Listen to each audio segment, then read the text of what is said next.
What are you doing? Stop! She deserves this. She took everything from me. She's a child. Let her go. No, I can't. I won't. Claire, think about what you're doing. Let go of the pillow now. Get away from me. Open the door. Why is my daughter screaming? Move now. Maya's world had narrowed to a pantry with no light and too little air. She had pounded until her hands stung, then gone quiet, listening to laughter upstairs that treated her fear like background noise. Outside, Claire stood calm, convinced nobody would question her standards for the little black girl she claimed to be raising right. But then the lock turned, footsteps thundered in, and her CEO's father's voice split the house. A child was in danger and he was home just in time. Welcome, story lovers. From where are you watching? Hit the like button and drop your city name in the comments so we can see how far our story travels. Maya Johnson was 8. Small for her age, with neat braids and a habit of shrinking into silence when adults entered a room.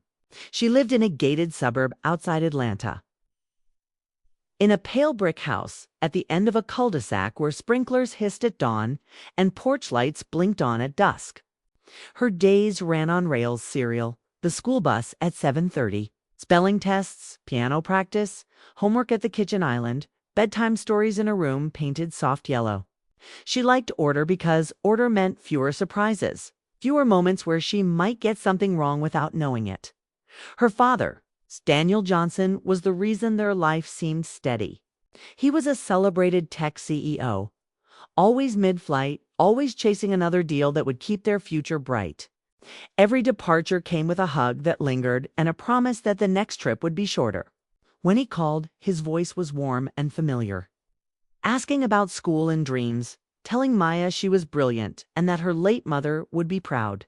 Those calls were the safest part of her week, the thread that held her world together.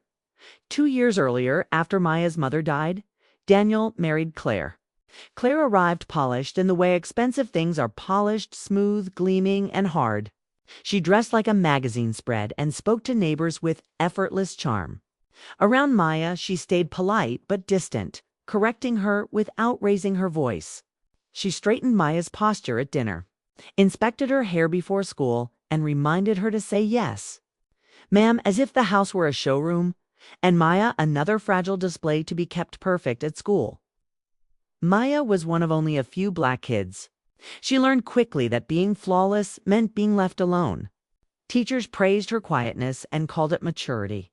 Parents at pickup told Claire that Maya was so well behaved, and Claire smiled as if those words belonged to her. Maya didn't yet have the language for what felt off. She only sensed that her place in the world depended on staying small, staying neat, staying agreeable. That September, Daniel's trips stretched longer than usual. Claire started closing doors earlier, watching Maya more closely, and adding little rules that felt less like care and more like control. Maya couldn't name the tension, but she felt it in the air in their home like a storm pressing down, waiting for the moment it could finally break. The first significant changes came disguised as help. Claire taped a sheet titled House Standards to the refrigerator. Maya had to wipe the sink after brushing, fold towels in thirds, keep shoes aligned by the door, and finish chores before mentioning anything fun. If a rule slipped, Claire stayed soft-voiced while consequences landed hard.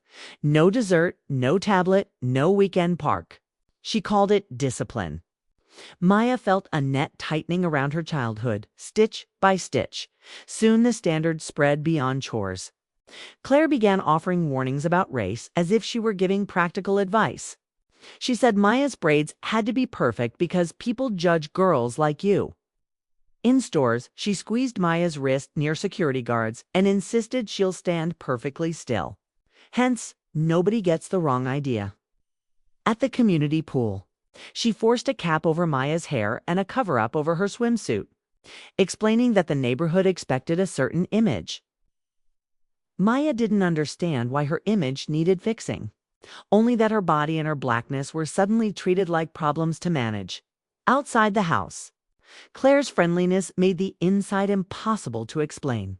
She joined the PTA, laughed with parents who joked about those city kids, and nodded when someone whispered that certain families don't value education. After meetings, She would glance at Maya as if to say, "Don't prove them right."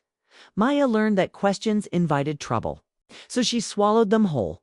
When Maya's teacher recommended her for the gifted track, Claire smiled in the conference room and said Maya might not fit the culture and was already under enough pressure. The suggestion died there, polite and quiet. Maya overheard from the hallway and felt shame for even wanting something good. She began to shrink her talents the way you fold a paper too many times until it fits into someone else's box. Daniel's calls grew sporadic. Claire started answering when Maya tried to reach him and said he was busy. Soon the handset disappeared from Maya's room. Children didn't need constant reassurance. Maya left drawings and notes for her father on the counter. They vanished by morning, and Claire acted as if they had never existed. A nanny, Mrs. Patel, arrived in October. She offered Maya extra fruit, asked about her day, and treated her like a child rather than a project. Maya relaxed around her, and Claire noticed.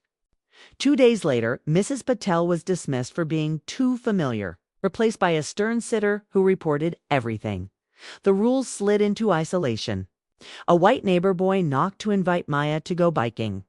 Claire blocked the doorway and said Maya had chores. Another weekend, Claire hosted a mixer and dressed Maya in a stiff white dress, ordering her to stand by the stairs and smile. Guests asked if she was adopted.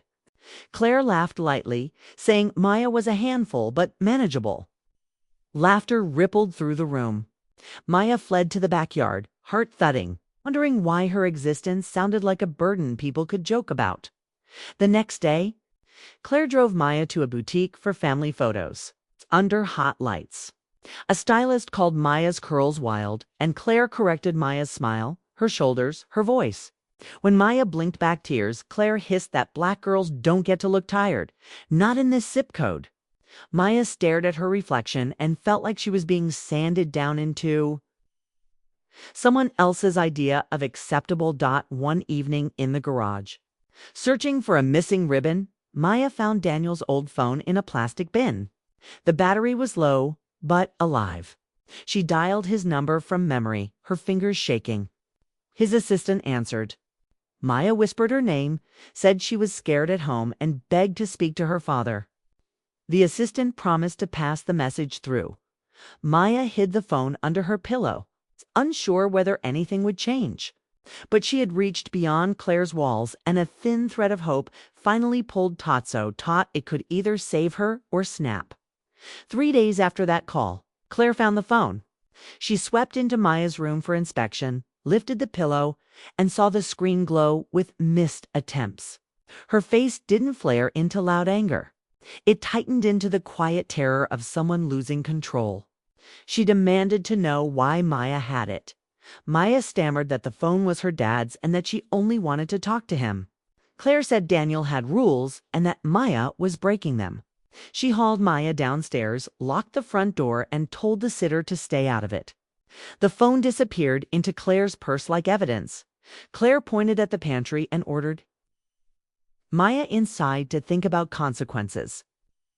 Maya tried to plead, but the door shut and the latch clicked. Darkness swallowed her.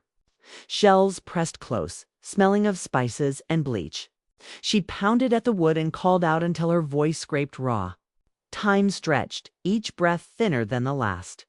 The terror wasn't only being trapped. It was knowing Claire expected her to vanish quietly, like a mistake stored away. Minutes later, a car roared into the driveway. Keys scraped at the lock. The front door burst open, and Daniel's voice cut through the house, sharp with panic. He rushed past Claire's explanations, tore the pantry door wide, and Maya spilled into the light, shaking and crying. He dropped to his knees, gathered her into his chest, and in that instant understood everything he had been too absent to see. Dear audience, where are you watching from? Drop your city name in the comments. Daniel carried Maya to the couch, wrapped her in a blanket, and waited until her sobs softened into words. She told him about the house standards list, the vanished notes, the way Claire warned her to stay presentable, and the fear that lived in every room. As she spoke, Daniel heard the shape of what he had missed, discipline used as a mask for contempt. and contempt aimed at a black child who had already lost too much. Claire tried to call it parenting. She said standards mattered and that she was preparing Maya for the world. Daniel heard the assumption underneath that Maya needed to be controlled to be acceptable, that her blackness was a risk to manage rather than a life to love. He told Claire to leave that night. A lawyer filed for emergency custody the next morning, and a restraining order followed. The sitter later admitted she had been instructed never to interfere. Daniel took an extended leave from travel and rebuilt their routines around care. He enrolled Maya in the gifted program Claire had blocked, sat beside her for piano practice, and learned how many quiet worries she had been carrying alone. Therapy helped Maya name what happened and helped Daniel face his own guilt for choosing absence over presence. Healing was slow, but real. The house became a home again, not a stage. Maya began sleeping through the night, and Daniel made a promise that stretched beyond his family. Silence will never protect harm in his house again, because racism is not always shouted, it is often whispered through standards and image, turning love into surveillance. If we overlook the quiet cruelty, how many children will be locked away in plain sight before we choose to see? Thanks for watching. Subscribe to our channel for more powerful stories and new videos.